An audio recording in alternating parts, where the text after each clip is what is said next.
Hi, my name's Rufus Blackwell. I'm a VFX artist and drone pilot, and I'm from the UK, but I generally work all over the world, and I've just completed a really interesting job starring Camila Cabello, and I'm here to give you a full VFX breakdown to go through all the interesting elements that went into it and how we put it all together. So the project that I was working on was a teaser trailer for Camila Cabello's performance at the UEFA Champions League final. We wanted to create a huge visual feast, lots of really interesting stuff going on. We shot it on a drone in a massive studio and just comped in a full CG background, made a really amazing project between me and the CG team, director and everything like that. So first of all, let me just play it back for you so that you can have a look at this and you can see what the project was. Okay, here we go. Havana, half of my heart is in Havana.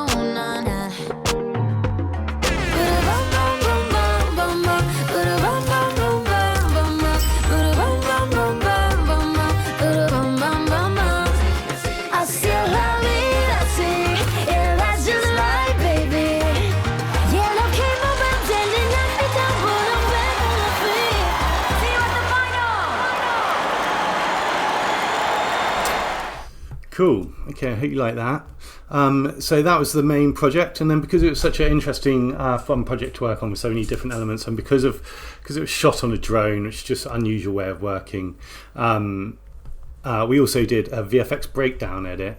The director Anthony Rubinstein put this together, just with all of the different all the different CG passes and all the different passes from me, all the different green screen passes.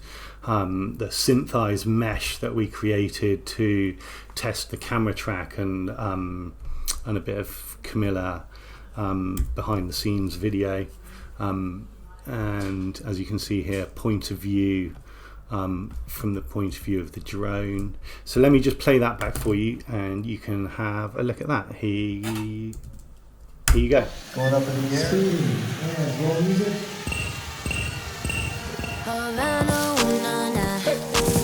Half of my heart is in Havana.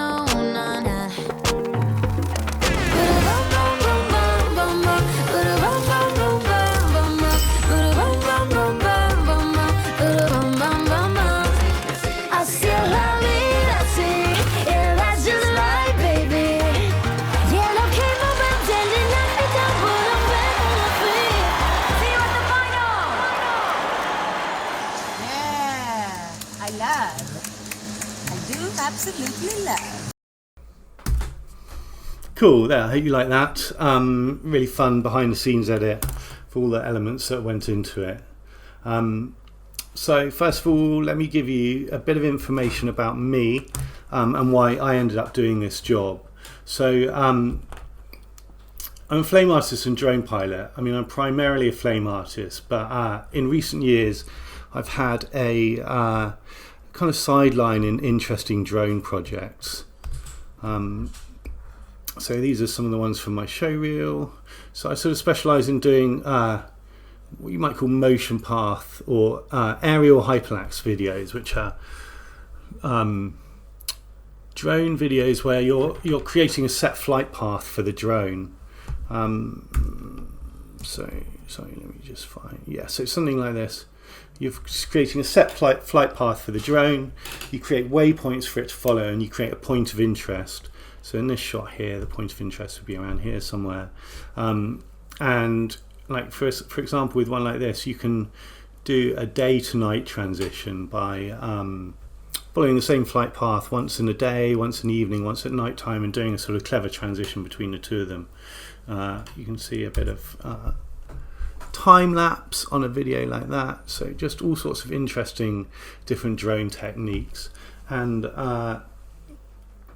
so because of that, I've built up a kind of a little bit of a niche in doing interesting and complex drone jobs. So another one that I did recently was this amazing FPV drone job flying through just turn the audio off. FPV job flying through London, Singapore, France, I know Bali, all sorts of different interesting locations. And we comped in these CG doors, and I did the color grade, and I did all sorts of just nice effects to create a really cool, interesting job.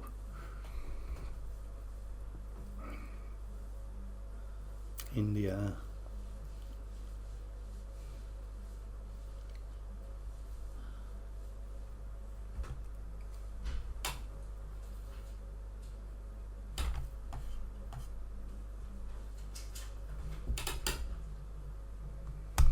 So yeah, that's me. I'm a drone pilot. I run a portable flame system, which I can just travel around and pack it up into a suitcase.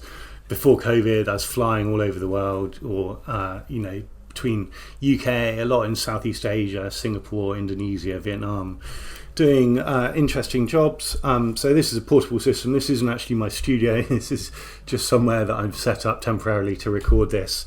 But like I said, I can take my flame anywhere and just set it up, and it's all ready to go.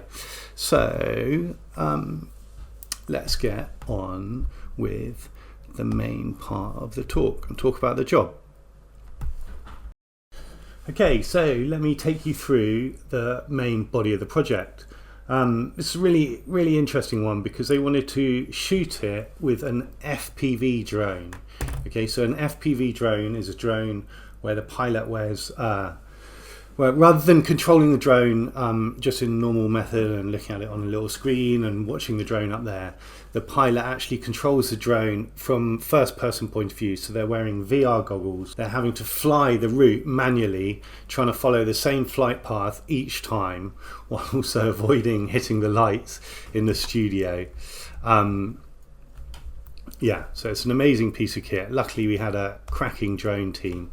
So this is the drone from Beverly Hills Aerials. Okay, so it is a custom built octocopter, 8 blades, shielded because it's incredibly dangerous to fly this near people if it wasn't shielded, because you're flying in and out of all sorts of different obstacles.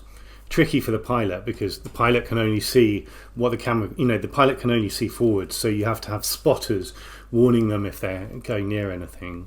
Quite a real piece of art to be able to fly this route. On top of it is a DJI Ronin gimbal, and then on top of that is a Red Komodo camera shooting 6K in portrait. So quite different to a normal FPV camera. A normal FPV camera, like the job I showed before, the standard chartered job, where we're flying through all the different amazing landscapes, that was FPV, but that was a GoPro on top of it. And that's how you would normally shoot FPV, and you can squeeze amazing images out of GoPro, especially using a couple of tricks which I will go through later, using using AI. But in this case, we needed much higher quality images than a GoPro could produce. Green screen does not work well with compression, so we were shooting 6K raw, which is very good quality. It was shot in a massive LA studio. Here's the drone POV shot. So I'll pull this up so you can see what it's like from the point of view of the drone.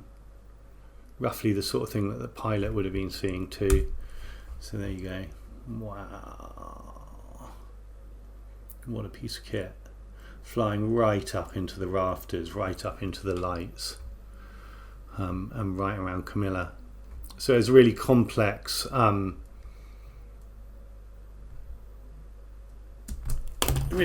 choreography, because she was choreographed to make a certain number of moves that were going to be timed with the CG, and the camera was choreographed to film her following these set moves. She was always facing the camera, so all in all, it was a hell of a piece of choreography to bring together her and the camera and the music, which was already pre-mixed, so everything had to hit the right beats on the music. So yeah, really good challenge. This is the green screen shot. This is the main body of it, or sorry, this is part 2. We shot in 2 parts.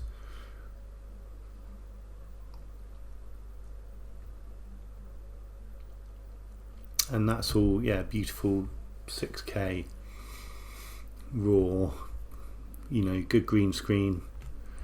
She does go off it slightly here. I had to mat that out manually, but these things happen. This is the take where I've already removed all the tracking markers, but there's tracking markers everywhere, thousands of them, that you can see all around the studio. It's actually interesting because it was the first job where it's only been shot, where I've done a job of this scale, where it's only been shot in portrait mode. It was only for social media, not really any broadcast to speak of. So so it's quite interesting just to only work in 9:16. There wasn't really a 16:9 version of the live action. It's interesting doing that. First time I've done that. So it was 2 sequences cut together actually. So this is one sequence, and we're using the real podium here, which is what she was shot on. So we shot her on an actual podium, and then it transitions to a CG podium here where you can see the layers are spinning around and stuff like that.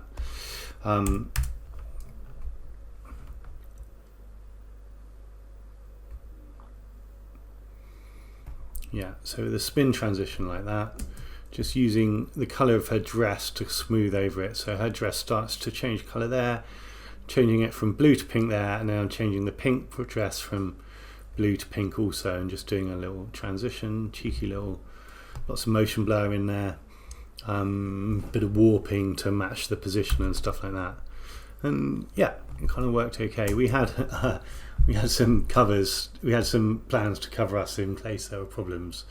So for example, if that hadn't worked out, we would have used some butterflies spinning around her and some lens flares and things like that to cover up any dodginess. But in the end, the drone pilots were able to nail it. They were within about 20 to 30% in terms of framing, in terms of accuracy.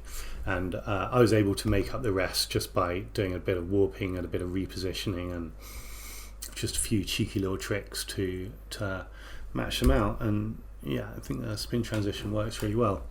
It helps that she's spinning around, that distracts the eye, and all happens very quickly. So that was good.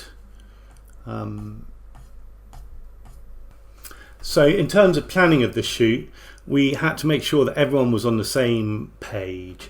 I'm based in Saigon. Most of the production crew are from the UK, and Camilla was in the US at the time, so that's why it was shot in an LA studio. So it was quite a disparate affair, but you had to make sure that everyone knew exactly what was going on. So there's a lot of Zoom calls, a lot of sharing different files backwards and forwards, all the stuff that you have to do for remote work. It's good to chat as much as possible, get as much FaceTime as possible, because it's difficult when you're all in different places.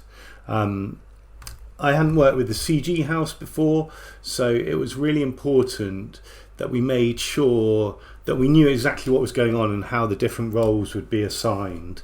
It's very easy to make assumptions about what will happen, and then that can bite you later on in the job. So we did a lot of very thorough testing before we started the job, and just test with simple things just to make sure that the whole workflow was working properly. So for example, I needed an example of a single person against green screen that we could just track some CG objects into, and luckily I happened to have a shot of me testing my drone movement on a milk advert in Indonesia. So it's me in the middle of a football field, but it just happened to be exactly the kind of thing that we needed. It was just a single protagonist in the middle of the shot, and what I could roughly get a key off, which was that background. So I took a section of that, sent it out to the CG guys. I cropped it down to portrait mode, sent it out to the CG guys, and did a camera track of the same element, sent it to them, and just made sure that we were all talking the same language. So there were some color space issues definitely to begin with, figuring out, you know, what color spaces they needed and what color spaces they should be sending me back. The CG team were more used to working on full CG projects and not so much on live action. So we had to go through working out exactly what they were expecting and then what they would be sending back and making sure that all that worked. So this was our first initial test, right? Really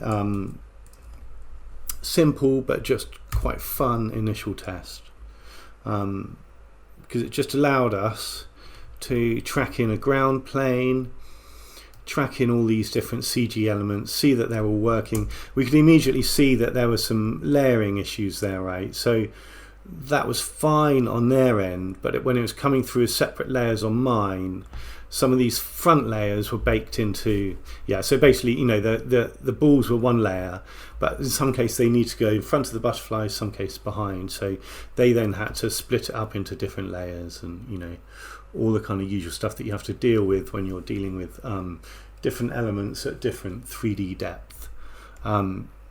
But what it was good as is just a proof of concept that everything was working. Yeah, like I said, the color space was wrong on this, so we worked out, I was sending them EXRs in linear sRGB, linear Rec 709 sRGB, because that's the color space that they were working in, and that's what worked for them. And I was sending them FBX files of the camera track, and they were sending me their CG back in linear sRGB. So that worked out, you know, that was really good just to get that nailed down. So yeah, so it was decided, because I'd done, like, normally the CG house would do the camera track for something like this, but I've done so many camera tracks of big drone shots that it's actually worked out. We figured out it's better if I did all the camera tracks for it. So that was an interesting role to take on. I did all the camera tracks in SynthEyes. You know, you can see a shot like this, it's really difficult camera track. Lots of different elements. I mean, it's impossible to get it absolutely perfect from beginning to end because it's just such a long camera track.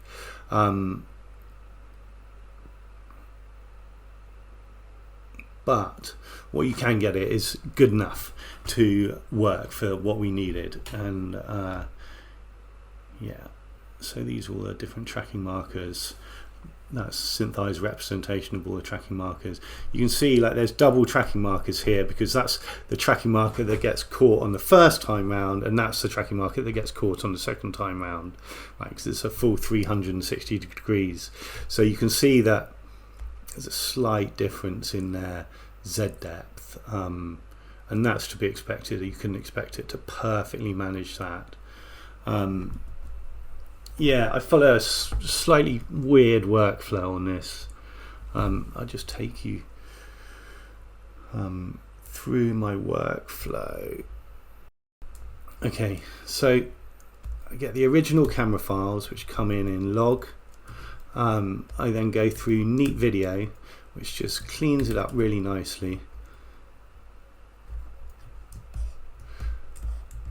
So Neat Video is just a really good little tool to remove all of the digital noise. So with everything I do, first thing I do is remove all of the digital noise. So you can see, really cleans it up on the green screen and really cleans it up on her skin and in her dress. It's just a really clever tool for getting rid of digital noise. It's a third-party plugin for Flame, but it's really worth buying. I use it on everything. So on almost every job I do, I just remove all the digital noise to begin with, never add it back in.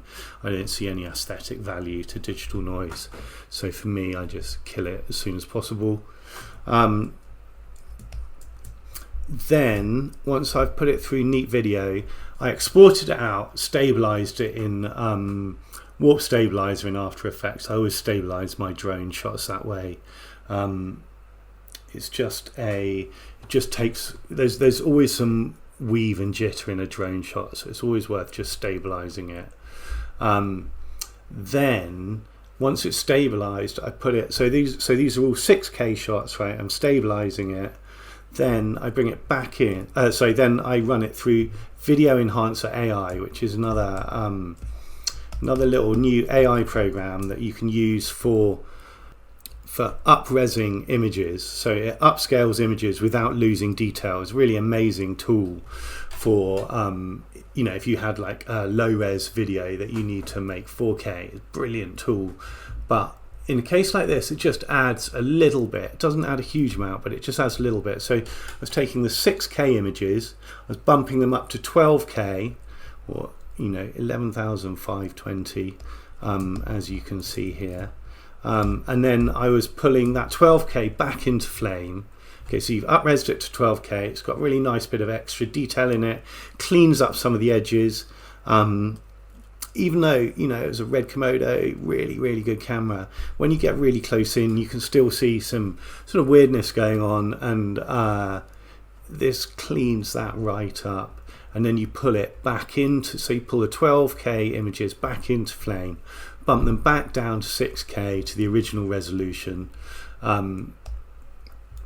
And here you can just see, so that's how it was if I hadn't run it through Video Enhancer AI, and that's if I do. Let me get it nice and big. You can really see that it bumps that detail back up, and I just like it because it gives a kind of a hyper real look to everything. It just smooths everything off, makes it look just more perfect, really.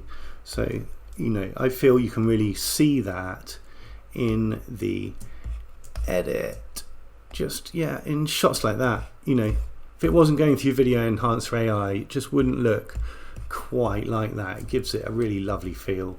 So I do that on everything, bring it back into Flame.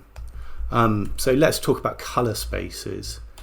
In the past, Flame just really worked in Rec 709, or what it called video, which is just the color space that videos are played back in. It's how you normally watch stuff, and it's also mimics how the eye perceives color. But with the advent of color management in Flame, and with the advent of ACES, which is from the Academy of Motion Pictures, which is just one cohesive color space, which you can bring all your different elements in and have them all existing in the same color space. So you can go from log files from your camera raw, you could bring in client supplied elements or stock footage that might be in Rec 709, or you could bring in CG, which would be in linear. And then ACES is, you can have a log format, ACES CC, or you can have a linear format, ACES CG. And it's the linear format, ACES CG, that I'm mostly interested in. So let me just pull this up. Okay, so let's switch off color management, right? So we're looking at the raw images. So this here is, let's just get a nicer view.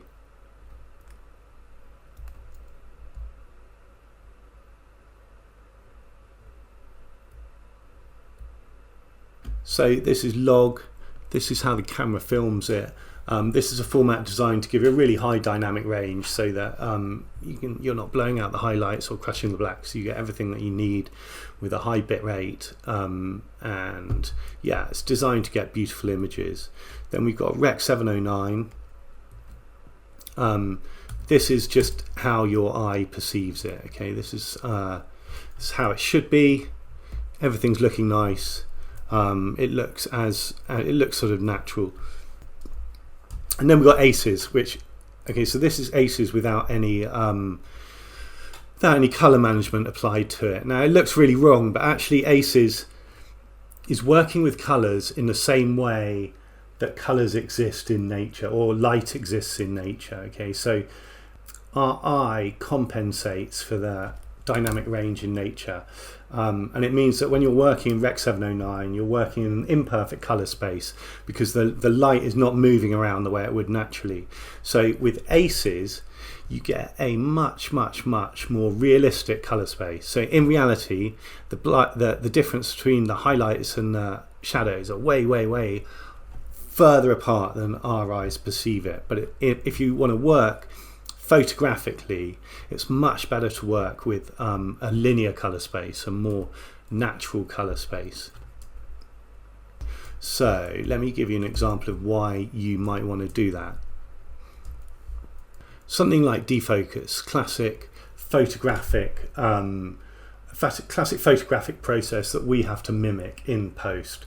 Okay, and so if you are defocusing something, okay, let's just find a good frame. Okay, yeah, frame like this. Okay, so you've got to defocus this and make it look realistic. So that's your Rec 709 image. So this is defocusing in Rec 709. Okay, looks kind of cool, but it looks kind of more blurry than the defocus. This is switching to defocusing in, let me pump it right up. This is switching to defocusing in ACES. Right, just way better. You can immediately see, like look around here, you can immediately see that the defocus is much more photorealistic. Everything just looks much more beautiful. So there's defocusing ACES, defocusing Rec 709. Ooh, let me just switch that off, sorry.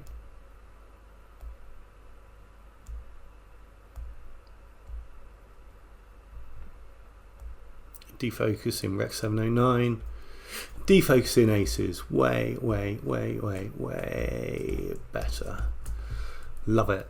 So defocuses, glows, all and certain compositing processes are just much better done in ACES. Although, funny enough, I did actually comp most of it in Rec 709 for various reasons for this job. But normally I comp in ACES probably now. But you know, whatever you should, if you want to get into color spaces, then you should be able to just bounce between them constantly because they all have their own advantages. Log, for example, is great for keying. Rec 709 is really good for like client supplied graphics. You can't comp client supplied artwork in ACES, so yeah. So yeah, just to go back slightly, to cover the remote supervision for this job. So yeah, as I said, I was in Saigon, they were shooting in the US. I had to remote supervise it. It was possibly the worst time difference you could get. So they were doing a normal daytime shoot, but it meant the cool time for me was 11 p.m. my time. So I had to sit there from 11 p.m. my time till sometime like 9 o'clock the next morning. Remote supervising the shoot. We got a local LA VFX supervisor to help out, to come and supervise on set. He was brilliant at just making sure that there were tracking markers everywhere and that yeah, everything was covered, that she wasn't going off the green screen apart from that tiny little bit. Yeah, so yeah, just making sure that everything was okay, because it's just impossible for me to keep an eye on everything. Although, you know, nowadays there is this Q-Take, which is just incredible. It's really come into its own in COVID, I guess, because there's so many remote shoots going on. So with Q-Take, you can. This is on the tilt because obviously we were shooting portrait mode, but you know, you can see exactly what they're shooting and see that they're shooting 25 frames a second. I can see the ISO. I can see the shutter angle, very important. You know, that was something that we talked about beforehand. For a green screen shoot, you always want to shoot something like a 90-degree shutter, maybe even a 45-degree shutter, just to reduce the motion blur. You can always add a bit of motion blur back in, which I'll go through in a little bit. But yeah, you know, where possible, try and get sharpish edges. A little bit of motion blur in there is good, but you want sharpish edges so that you can get a good key. Really blurry edges are a problem, especially with hair. We did have a discussion about hair beforehand, not having hair that was too fluffy if possible, and not having clothes that are too see-through, although a bit of that did go on, but it's fine. Yeah, so Q-Take was a really important tool for this shoot. I could just sit there all night watching exactly what the camera is feeding out. Some shoots, they even have other people roaming around the set filming things, especially if there's a remote director, so that the director can see what's going on behind the camera, because sometimes just seeing the camera feed isn't that useful.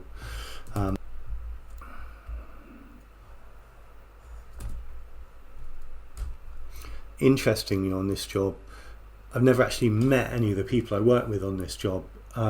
Yeah, just this entire job was remote. So, you know, I feel like I did a huge, massive, really integrated project with them, but we never actually met in person. It was all done remote, transferring, you know, terabytes of data backwards and forwards constantly. Everything was, you know, remotely approved, and yeah, it's amazing that you can do that these days. All the way from Saigon. The shoot went really well, everything went according to plan, and we were able to kick off the post-process fairly quickly afterwards, because they immediately knew which the selected takes were, so they messed around with the edit, you know, just the timings and stuff like that, and we had to do a little bit of time warping on the end of it because it had to hit a certain point, but mostly, I mean, the edit was pretty easy because it's just 2 elements, but I was able to immediately get on with cleaning all of it up, getting rid of all of the tracking markers. So as you can see, you know, as you can see here, there are tracking markers everywhere. They all had to be removed. So then, yeah, we were at the camera tracking stage in SynthEyes. This is what SynthEyes camera track looks like. So that's quite interesting. You can see the full camera move there, full 360 degrees behind, all around Camilla.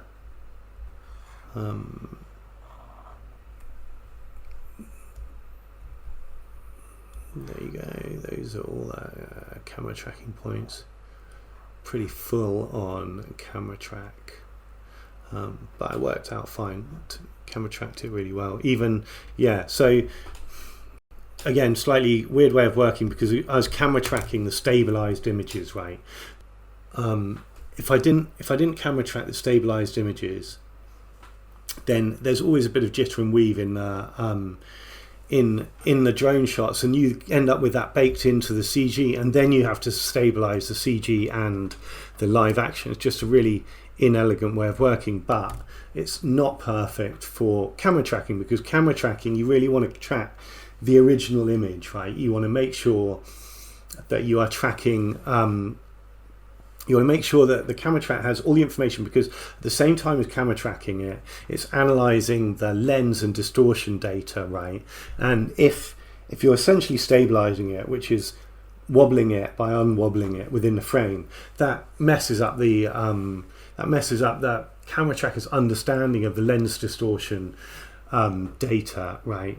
But it's really annoying to work on the unstabilized images. So in the end, I decided to, well, I pretty much always on these drone jobs do work on the stabilized images, and that's, yeah, again, that's why I use SynthEyes, because it's the most forgiving in terms of just working out a good median of the camera movement, rather than getting freaked out by, which PF track tends to do.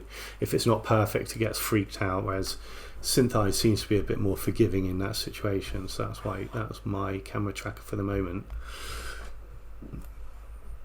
And SynthEyes, I would feed out an FBX file, and then CG could read that FBX file fine.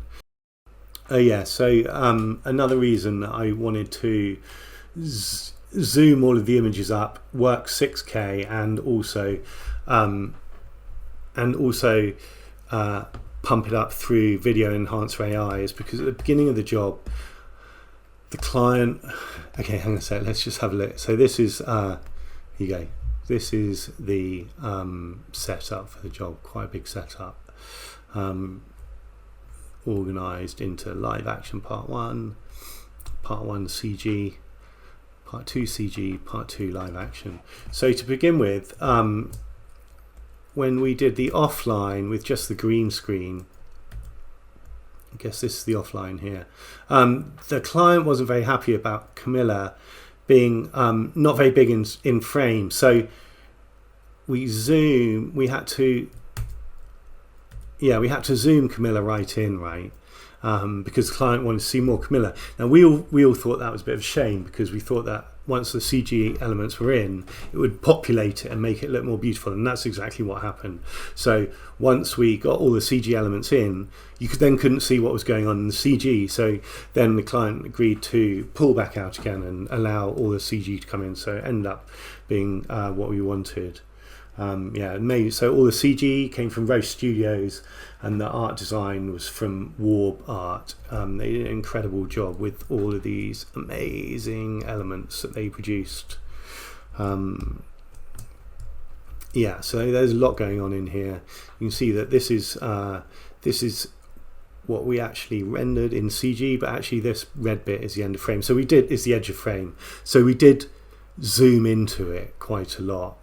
But yeah, it was still we got to see a good combination of the CG and the live action. This is what it looks like.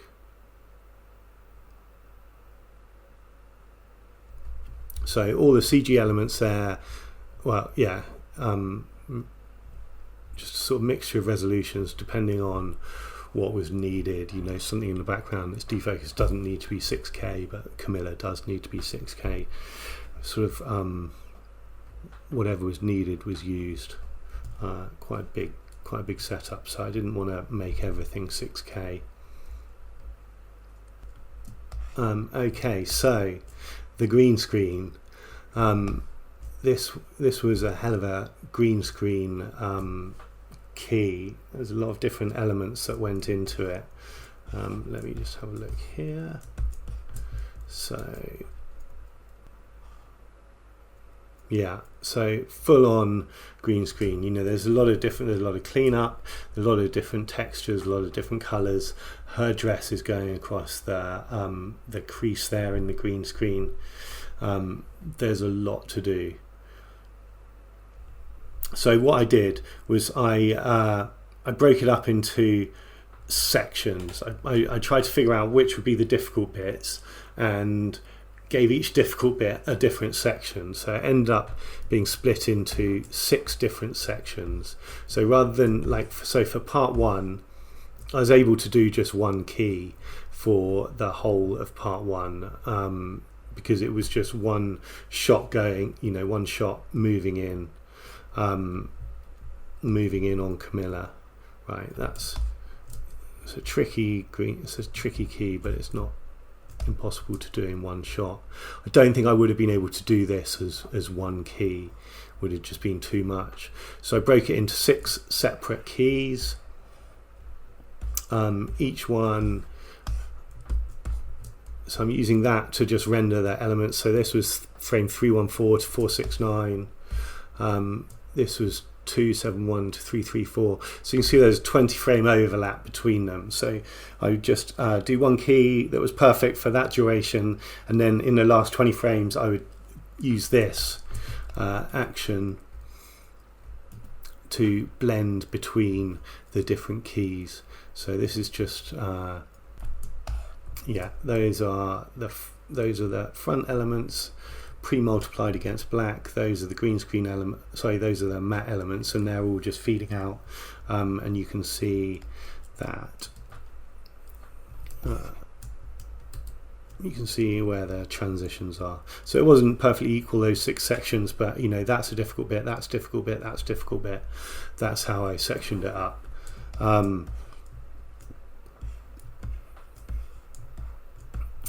I was doing all the keying in Rec 709. Yeah, why did I do that? I don't know. I found yeah. Oh, I know. Yeah, I know why. Because if I was upscaling the images in log, it was causing a weird patterning on the images. So I did all of the work in Rec 709, pulled it back in Rec 709, keyed in Rec 709.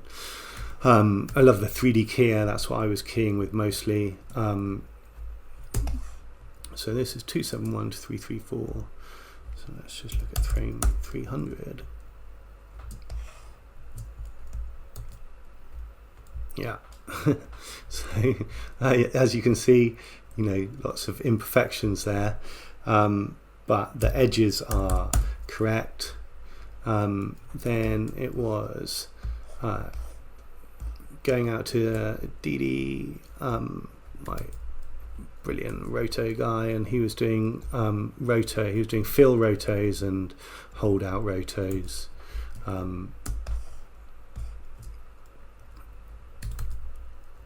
So yeah, got that clean up, and that'll be filling things in. It doesn't necessarily need to be anything filled in there, I guess. Yeah, but yeah. So yeah, different keys all the way through, using master keyer for color suppression. Oh yeah, and paint.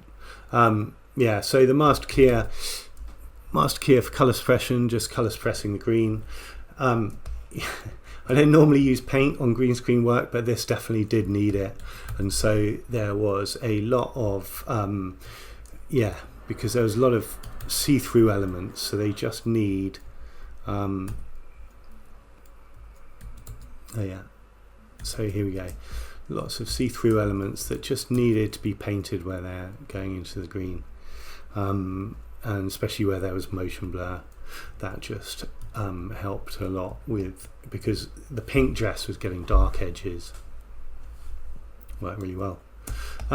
Yeah, then as I was saying before, I like sharp edges from the green screen, and then just to add a bit of motion blur back in. So this is my little technique for doing that. I'll take the good alpha channel, then I'll pre-multiply it by the background. Yeah, exactly. So I'll pre-multiply it by the background, use that pre-multiplied image for the motion analysis. So the motion analysis is analyzing this frame from frame. It's then motion blurring the front, as you can see there. It's got exactly the same motion blur on the alpha channel, right? So you can see, let me just zoom it right up, you can see that it's adding a lot of motion blur there. Then what I do is I matte the edge. So you matte that, you edge detect this, right? So you're saying, right, I only want the motion blur to affect these areas, because I don't want to motion blur her face. Her face is fine with a 90-degree shutter motion blur. I just want to get some motion blur on the edges. So then what I'm doing is taking the motion blur. So that's the full frame, that's the motion blur frame, and that's with just the motion blur on the edges.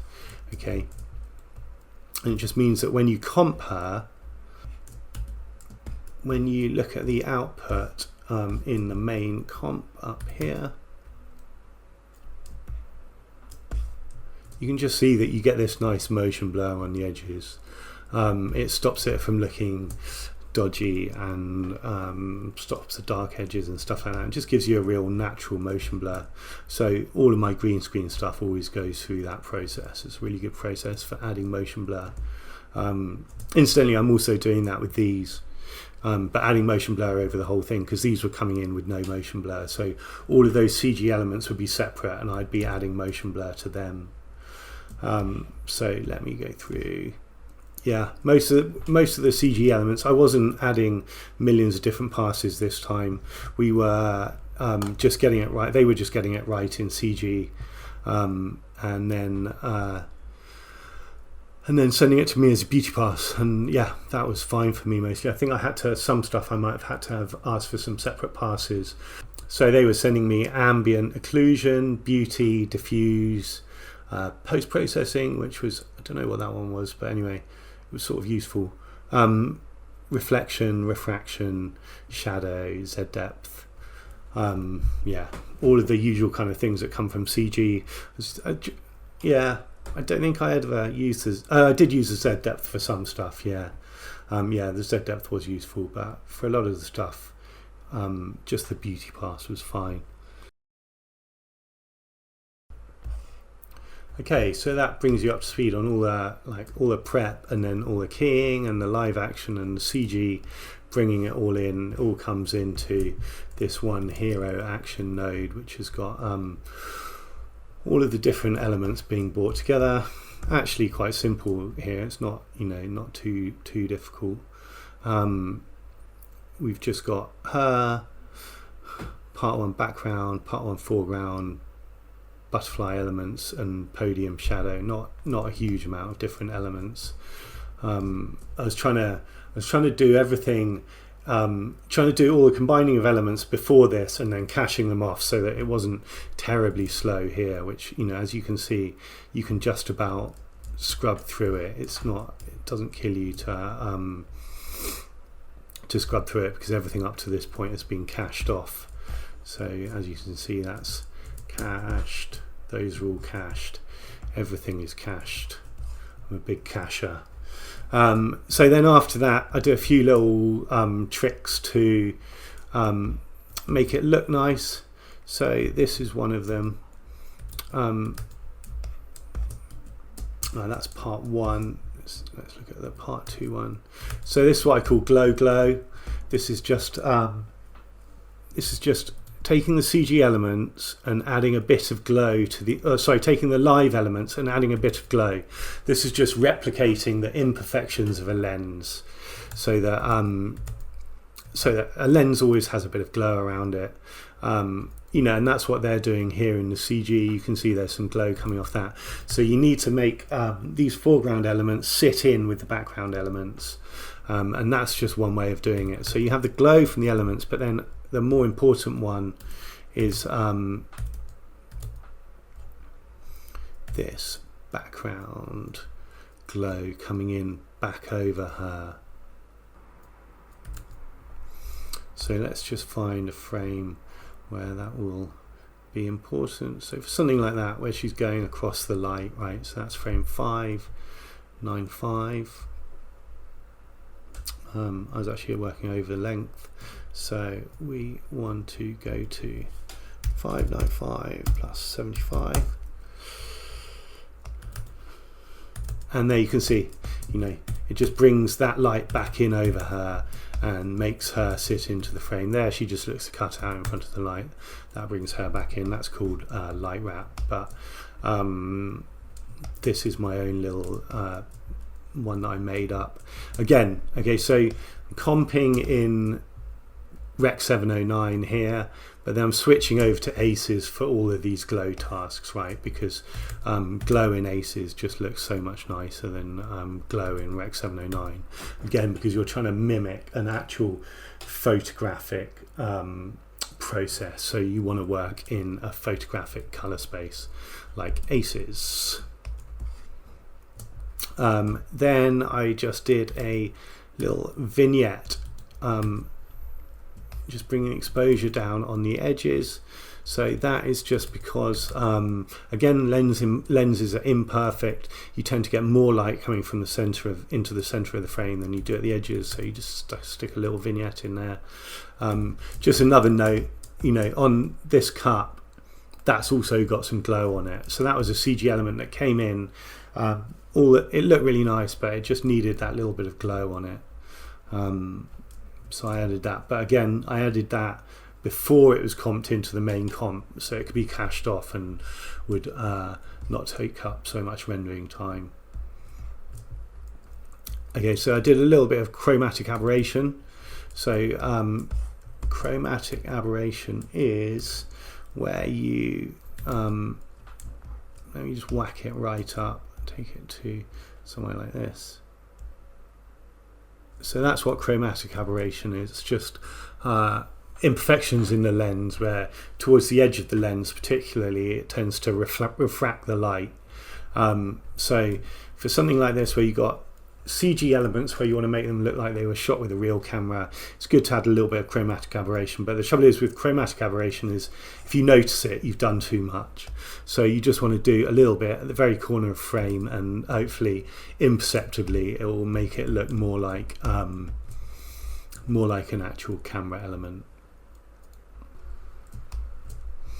Then some of the other elements that I was adding were I was adding the camera flashes.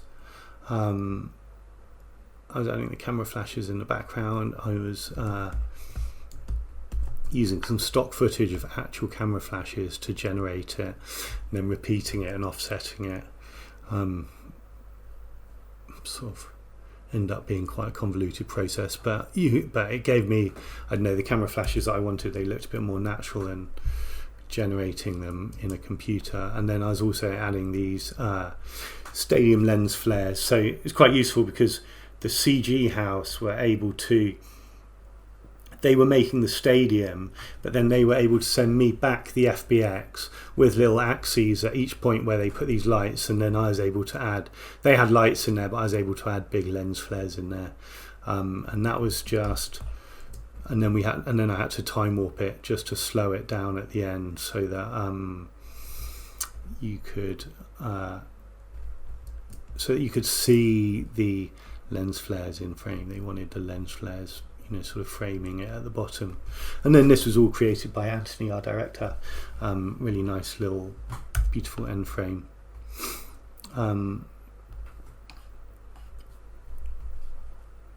So that was all of the compositing.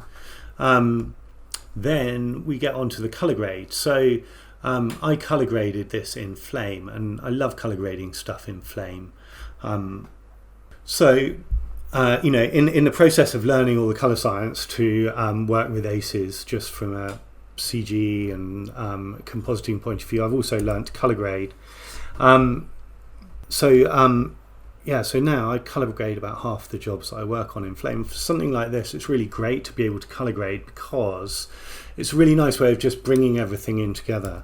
You've got all your disparate elements here. It's all looking a bit cold, but they sort of match. But then once you put them all under a color grade, it just really helps bring the whole job together. So let me pump this up a bit in size. So yeah, that's before the color grade, that's after the color grade. You can see we did a lot of boost. Big change. So that's before the color grade, that's after the color grade. So normally if I'm color grading a job, I would do something like this, right? I would pull together I'd take different frames from the job, like different key frames that I thought were like the key elements of the job, sort of 9 or 10 frames or something like that, and then you create a composite image of it like that. So there you've got all the frames from the job, and it just gives you a ability to see, to have a composite image of all the different frames and to see what your color grade looks like. So then, this was me just trying out different LUTs, which are lookup tables. They're sort of like Instagram filters. These only work in Rec 709, by the way, so I'm back in Rec 709 here. There you go. You can quickly flip through different looks. It's a good way of understanding it. But in this job, Robin, the art director, wanted to, who was creating all of the art that all the CG was based on, wanted to have an input because he was creating it all in Photoshop, but then he was used to color grading his own work. So he was asking if he could send me some color grades. So he was sending me those from Photoshop, but they weren't working properly. I managed to get him to send me LUTs. So he was sending me LUTs. They were really cool, it looked really good. But what he was doing was he was baking in the exposure changes, right? He was pumping up the gain, and that was clipping a lot of the bright elements. So I had to send it back to him and just say, can you give me the color changes that you want, but without the exposure changes, without the gain added, and then I'll do that here because I can do that here. And so the reason I was asking for that is that something like exposure is much better again, you're talking about a photographic process, much better to do it in linear. So he was sending me back. So what we got here? These were the LUTs that he was sending me, right? So these are the color changes that he particularly wanted to make. And then I was doing that in Rec 709, changing it to ACES, and then I was doing the right exposure change here.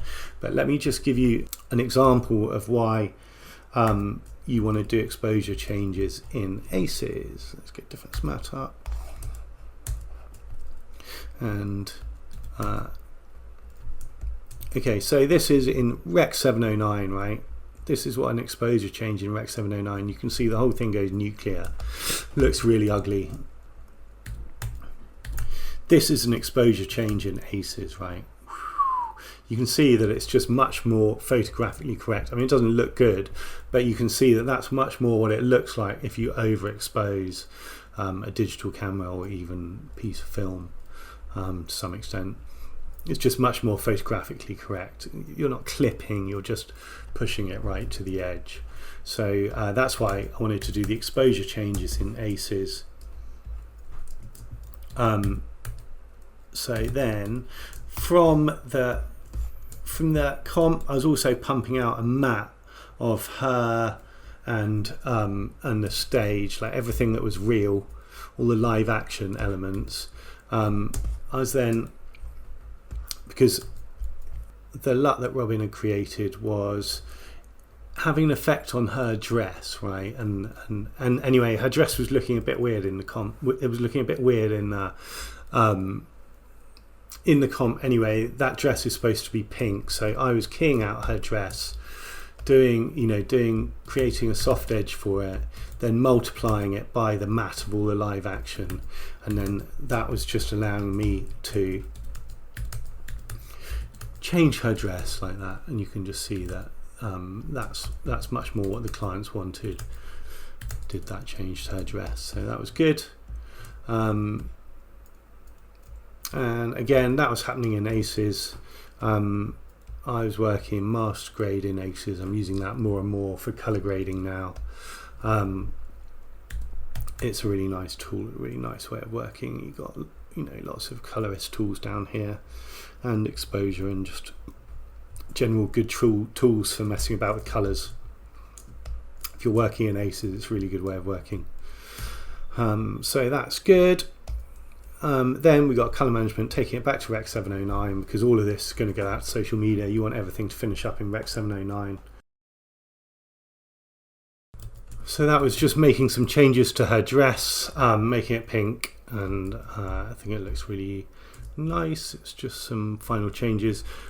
Just another note that I did a lot of the color grading as well in the comp. So things like, all the way through her face is brightened up. That's just a very common task with color grading. It's just to, you want to focus the attention on what attention is supposed to be focused on, in this case her. So there would always be, like just a little soft mat around her face, but I'm not doing that at this stage in the process because I have her as a separate element.